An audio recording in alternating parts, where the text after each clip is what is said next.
Инфлацијата не настанува случајно. Таа е резултат на јасни економски одлуки и процеси.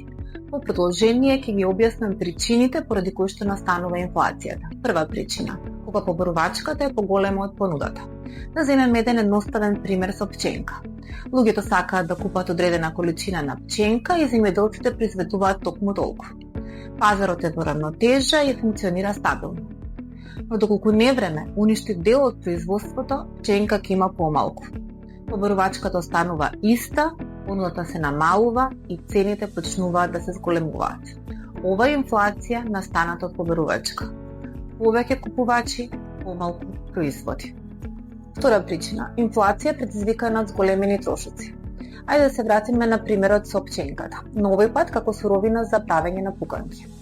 Доколку цената на пченката се зголеми, продавачот на пуканки ќе треба да плаќа повеќе за истото производство. И доколку не ја зголеми цената, тој ќе ја намали добивката. Од тука ја зголемува цената не затоа што сака, туку затоа што повисоките трошоци го принудуваат. Трета причина, поврзаност помеѓу цените и платите. Кога цените растат, луѓето почнуваат да забележуваат дека не можат со истата плата да ги подмират сите потреби како и порано, па бараат раст, односно покачување на нивните плати.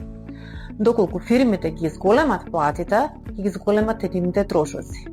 И за да не ја намалат добивката, тие ќе мора да ги зголемат цените. И така настанува еден круг. Повисоки цени, повисоки плати, повисоки трошоци, уште повисоки цени. Четврта причина – очекувањата.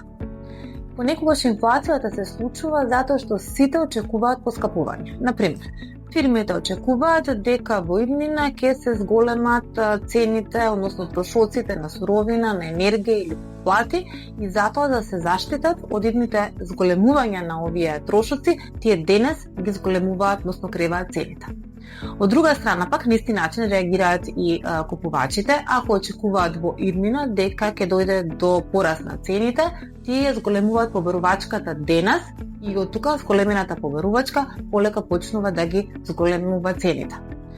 Оттаму, често пати очекувањата дека ќе се случи инфлација предизвикуваат на вистина таа да се случи. Петта причина, поголема количина на пари во економијата. Кога во економијата има поголема количина на пари, луѓето располагаат со повеќе средства и нормално трошат повеќе. Доколку производството не се зголеми со исто темпо, тогаш поголема количина на пари е насочена кон иста количина на стоки и услуги, што автоматски значи постепен раст на цените. Овој ефект уште повеќе се зголемува ако каматните стапки се ниски. Во тој случај кредитирањето станува поевтино, подоставно, луѓето фирмите повеќе поземуваат и повеќе трошат. Кога трошењето расте повеќе од понудата, ефектот е јасен, повисоки цени.